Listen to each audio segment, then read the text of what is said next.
말라기 3장 말씀입니다. 구약성경 1330면입니다.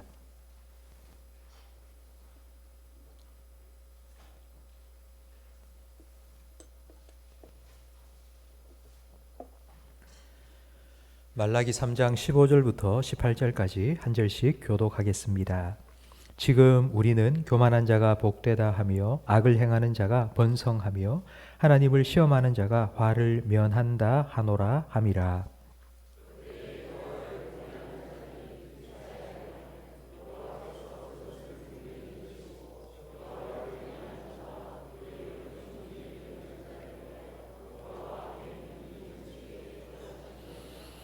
만군의 여호와가 이르노라.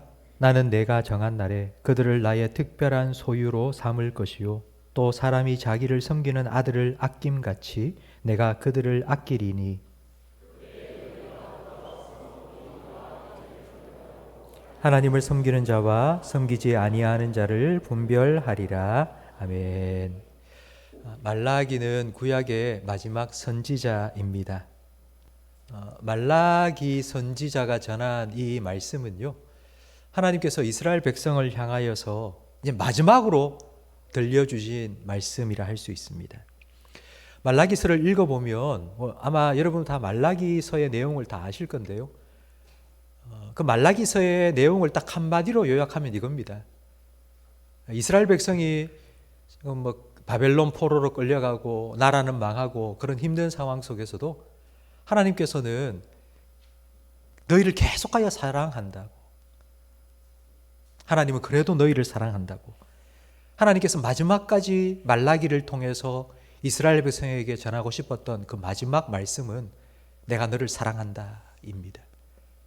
내가 너를 사랑한다는 하나님 말씀을 이스라엘 백성이 들었는데, 그런데 이스라엘 백성은 그 하나님의 말씀을 듣고 내가 너를 사랑한다는 말씀을 듣고도 동의하지가 않는 거예요. 하나님이 나를 사랑하신다고? 하나님 나를 사랑하신다면 왜 이런 일이 나에게 일어나? 내가 왜 이렇게 힘들게 살아야 돼? 하나님을 믿고 하나님을 섬기며 살아온 내 인생의 결과가 이게 뭐야? 이렇게 이스라엘 백성은 하나님께서 너를 사랑하신다 하신 말씀을 말라기를 통해서 들었음에도 불구하고 하나님을 향해서 하나님이 나를 사랑하신다면 내가 왜 이렇게 삽니까? 내가 하나님 믿고 하나님 섬기며 살아왔는데 내 인생이 왜 이렇습니까?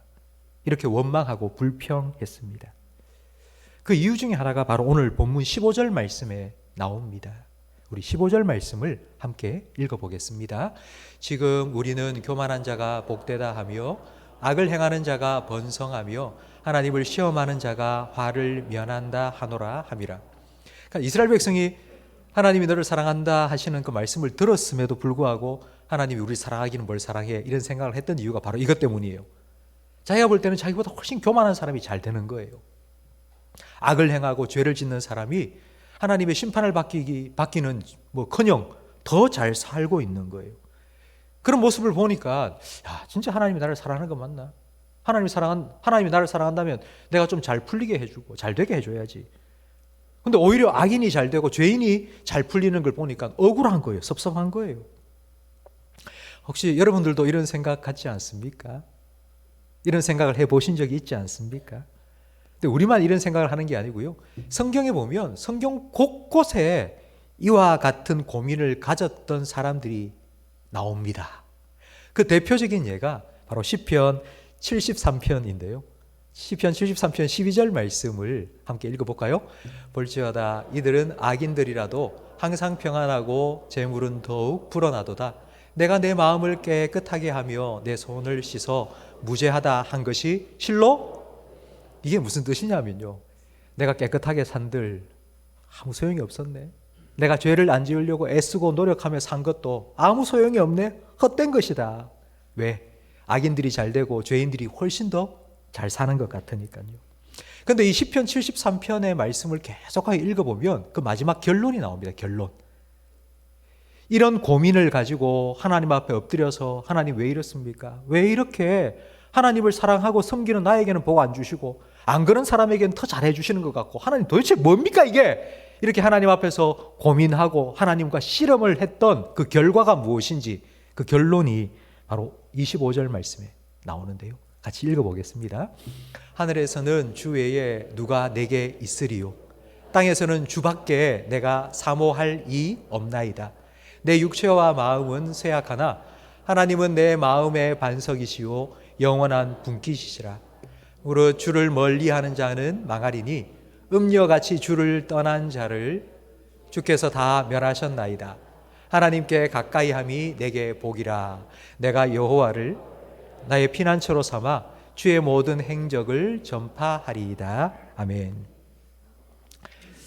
하나님께서 왜 달라는 복은 안 주고 시련과 고난만 내게 주셨나? 이제 그 이유를 깨닫게 된 거예요. 하나님께서 내가 편안하게 살 때에는 잊어버리고 있던 기도를 그 고난과 시련을 통해서 회복시켜 주셨구나. 하나님을 가까이 하는 것이 내게 복인데 하나님은 그 복을 내게 주셨구나. 내가 원하는 세상의 복, 물질적인 복, 나는 그걸 원했는데 그게 아니라 하나님은 더 큰 복, 하나님을 가까이 하는 복을 나에게 주시기 위해서 그 풍랑 인연하여 더 빨리 나아간다는 찬양 가사처럼 하나님께서 이런 복을 내게 주셨구나 라는 것을 깨닫게 된 겁니다. 이것이 바로 예수님께서 말씀하신 팔복의 첫 번째 복이죠. 예수님께서 이렇게 말씀하셨죠. 심령이 가난한 자는 복이 있다고. 그 복이 무엇이었죠? 천국이 저희의 것이라고. 고난 속에서 하나님 바라보고 악인의 형통을 보면서도 믿음을 지키며 하나님을 경외한 자들이 어떤 복을 받을 것인지 오늘 우리가 함께 읽은 본문 16절 말씀에 나와 있습니다. 우리 16절을 함께 읽어보겠습니다. 그때에 여호와를 경외하는 자들이 피차에 말하며 여호와께서 그것을 분명히 들으시고 여호와를 경외하는 자와 그 이름을 존중히 여기는 자를 위하여 여호와 앞에 있는 기념책에 기록하셨느니라. 아멘. 기념책이라는 건요, 늘 들고 다니면서 기록을 하는 수첩 같은 겁니다. 제 책상 앞에는 탁상 달력이 조그만한 게 있습니다. 근데 그 탁상 달력에 보면 글자가 빽빽하게 적혀 있습니다. 하도 연락도 많이 받고 약속도 많이 잡히고 하니까요, 자꾸 까먹는 거예요. 그래서 잊어버리면 안 되겠다 싶어서 저는 전화를 받든지 약속이 잡혔는지 하면 달력에 다 기록해 놓습니다. 근데 전능하신 하나님, 전지하신 하나님께서 일정 관리를 위해서 조그만한 수첩, 기념책, 기록해 놓은 수첩 같은 걸 들고 다닐 필요가 없지 않습니까? 근데 하나님께서 하나님 앞에 기념책을 두셨대요. 그럼 도대체 하나님은 그 책에 뭘 기록하실까요? 그 책에 하나님께서 뭘 기록하시냐면요, 우리가 믿음을 지키면서 하나님을 경외하면서 믿음으로 선택하고 하나님을 섬기며 살아왔던 우리 삶의 모든 순간을 그 책에 기록해 놓으신 거예요. 오늘 우리 은퇴하시는 우리 집사님, 권사님, 하나님께서 우리 집사님, 권사님께서 교회를 섬겨오시는 동안 하나님을 위해서 선택하시고 기도하시고 섬겨오신 그 모든 것들을 하나님께서 잊지 않으시고 기록을 해 놓으셨어요. 그 하나님의 기념책에. 저는 이 말씀을 준비하면서 정말 참 감사했습니다. 저는 어릴 때 이런 말을 많이 들었습니다. 제 주일학교 우리 전도사님도 그렇고요, 주일학교 저를 가르쳤던 선생님도 그렇고 이런 얘기를 하셨어요. 야, 너 나중에 네가 죽고 천국에 가면 하나님 앞에 딱 서면 하나님께서 영화를 한 편 보여주실 거예요. 근데 그 영화가 뭐냐면 네가 살아온 거, 네가 살아온 거 영화로 쫙 지나가는데 거기에 보면은 네가 죄 지은 거, 네가 잘못한 거, 그거 전부 다 쫙. 저는 그런 얘기를 들으면서 너무 무서웠어요. 야, 이거 하나님 앞에 서면은 안 될 것 같다, 이런 느낌이지 않습니까? 하나님께서 그걸 일일이 다 기억하시고 내가 잘못한 거, 내가 죄 지은 거 이거 다 기록해 놓고 그걸 막 카메라로 찍어 가지고 하나님 앞에 서면 그걸 쫙 보여주신다. 저는 그 얘기를 듣고 살았어요. 그러니까 죄 지지 말라 이 말인데, 저는 죄 지지 말라 그 말보다는 야, 하나님 앞에 서면은 내가 어떻게 설 수 있을까, 감히 내 같은 사람이. 너무 무섭다, 두렵다, 이런 생각을 가졌거든요. 그런데 하나님께서 오늘 말씀에 이렇게 말씀하시는 거예요. 하나님께서 우리가 죄를 짓고 잘못한 거, 그거를 기록하기 위해서 기념식을 가지고 있는 게 아니고요. 하나님을 위해서 결정을 하고 하나님을 위해서 살아오고 믿음으로 살아온 그 모든 것들, 그걸 기록해 놓겠다는 거예요. 그러면 우리의 잘못하고 죄 지은 건요, 그건 하나님께서 간과하신다고 우리에게 약속해 주셨습니다. 로마서 3장 25절 말씀을 함께 읽어보겠습니다. 이 예수를 하나님이 그의 피로써 믿음으로 말미암는 화목 제물로 세우셨으니 이는 하나님께서 길이 참으시는 중에 전에 지은 죄를 간과하심으로 자기의 의로우심을 나타내려 하심이니. 우리가 전에 지은 죄를 어떻게 한다고요? 간과하신다. 여러분, 이 간과하신다는 게 무슨 뜻인지 아시겠어요? 이걸 잘 보여주는 구약 성경의 한 사건이 바로 출애굽입니다. 출애굽 때에 하나님께서는 양을 잡아서 그 피를 문설주에 발라놓으라고 하셨죠. 그럼 문설주에 피를 발라놓으면 죽음의 사자가 지나가다가 어떻게 했죠? 훌쩍 뛰어넘어갔습니다. 바로 이게 간과한다는 말이에요. 죽음의 사자가 그 피를 보고는 훅 뛰어넘어간다고. 안 그러면요, 그 집안에 들어가가지고 네가 죄를 지었지, 네가 이런 죄를 지었지, 그럼 죽어야 돼, 이렇게 칼을 막 휘두를 거 아닙니까? 근데 간과하신다는 말은 예수님의 피를 보고 훌쩍 넘어가겠다고, 그건 기억하지 않겠다고. 우리의 죄와 허물은 간과하시고 잊어버리시지만 우리가 하나님을 위해서 믿음으로 살아온 내 삶의 모든 일들, 하나님을 위해서 살아온 내 기도와 내 헌신은 하나님께서 잊지 않기 위해서 기념책에다가 기록해 놓으시고 두고 기억하시겠다고. 그래서 저는 이런 하나님을 믿고 사는 게 너무 감사한 거예요. 오늘 은퇴하시는 우리 집사님 그리고 권사님, 주님을 향한 우리 집사님과 권사님의 헌신, 섬김, 주님께서는 결코 잊지 않음을 기억하시고 하나님께서 약속하신 대로 하나님께서 채워주시고 은혜 주시고 갚아주심을 믿으시기 바랍니다. 주님을 위해 흘린 우리의 눈물, 우리의 땀, 하나님께서는 기억하세요. 오늘 본문 17절 말씀을 우리 다시 한번 화면을 보면서 읽어보겠습니다. 만군의 여호와가 이르노라, 나는 내가 정한 날에 그들을 나의 특별한 소유로 삼을 것이요 또 사람이 자기를 섬기는 아들을 아낌같이 내가 그들을 아끼리니. 아멘. 특별한 소유로 삼을 것이다 말씀해 주셨습니다. 여러분, 이 세상 모든 것은 다 하나님의 소유입니다. 하나님께서 창조하셨으니까요. 모든 것이 다 하나님의 소유지만 그 중에서 우리를 하나님께서 어떻게 삼으셨다고요? 특별한 소유로 삼으셨다는 거예요. 이 특별하다는 말은 다른 것보다 더 귀하게 여기시고 소중히 여기신다는 의미입니다. 그러니까 있어도 되고 없어도 되고 이런 게 아니고요, 반드시 있어야 되는 것, 그게 특별하다는 의미입니다. 하나님께서 이렇게 하나님을 섬기는 자, 믿음으로 살아가는 자를 나의 특별한 소유로 삼겠다고 약속해 주셨습니다.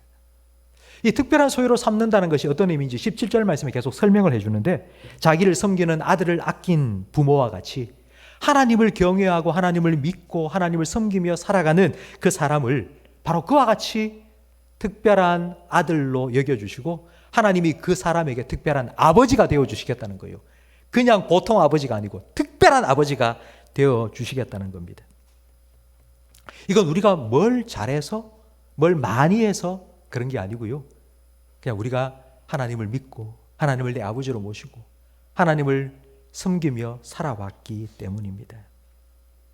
세상 사람들은 내가 가진 것 때문에 나를 좋아하죠. 탕자 비유를 보면 우리가 알 수 있습니다. 탕자가 아버지 재산을 가지고 나와서 흥청망청 쓸 때는 사람들이 모여들었습니다. 친구가 되고 옆에 사람들이 막 북적북적 그렸겠죠. 그런데 돈을 다 탕진하고 나니 한 사람도 옆에 남지 않았어요. 그러면 그건 그 사람을 좋아한 게 아니라 그 사람이 가지고 있는 돈을 좋아한 거죠. 근데 하나님께서 우리를 사랑한다, 하나님께서 우리를 좋아하신다, 하나님 우리를 특별한 소유로 여기신다, 하나님 우리를 아들로 여기신다, 그거 무엇 때문일까요? 우리가 뭘 하기 때문에, 뭘 가지고 있기 때문에, 아니, 그게 아니고요. 하나님은 내가 하나님의 자녀가 되었기 때문에 그냥 하나님께서 우리를 받아주시는 거예요. 우리가 우리 자녀들을 보면서, 야, 너는 정말 내 아들이야. 너는 내 보배야. 너는 정말 내 자랑이야. 너는 내 기쁨이야. 이런 마음을 막 가지고 있는 것처럼 우리 아들을 보고 우리 딸을 보고 하나님께서 우리를 보고 그렇게 말씀하시는 거예요. 너는 내 아들이야. 너는 내 딸이야. 내가 너 때문에 너무 기뻐. 너는 나의 특별한 소유야. 내가 너의 특별한 아버지가 되어줄게. 하나님께서 우리에게 이렇게 말씀하시는 거예요. 저는 이런 하나님을 만난 사람이라면 한 가지 꼭 반드시 가져야 될 게 있다고 저는 믿습니다. 그게 뭔고 하니 바로 자존감이에요. 자존감. 자존심이 센 사람이 아니라 자존감을 가진 사람이에요.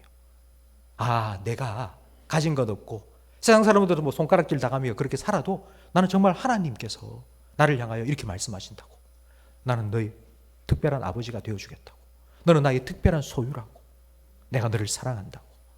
그 하나님 안에서, 그 하나님 앞에서 이 영적인 자존감을 가지고 살아가는 우리 모든 성도님들이 되시기를 주님의 이름으로 축복합니다. 때로는 하나님께서 우리를 특별한 소유, 특별한 보물로 만드시기 위해서 우리를 연단하시고 또 시련과 고통의 풀무 속에 통과시킬 때도 있습니다. 그때에 여러분, 하나님께서 가장 특별한 보물로 우리를 빚으시고 다듬으시고 연단시키시기 위해서 그와 같은 과정이 필요하기 때문에 우리를 그렇게 하신다는 것을 여러분 잊지 마시기 바랍니다.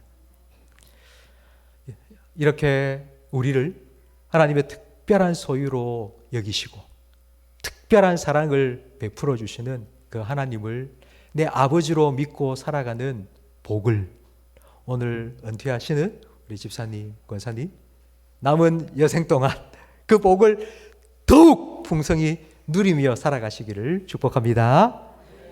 그리고 우리 모든 성도 여러분, 내 허물과 나의 죄는 간과하시고 잊어버리시고 내가 하나님을 위해서 조그만한 거 한 개 한 거라도 그걸 잊지 않으시고 기념책에 기록해 놓으시고 그걸 두고두고 기억하시고 그것 때문에 기뻐하시는 그 하나님 아버지를 모시고 섬기며 살아가는 그 행복을 여러분 모두 누리며 살아가시기를 예수님의 이름으로 축복합니다.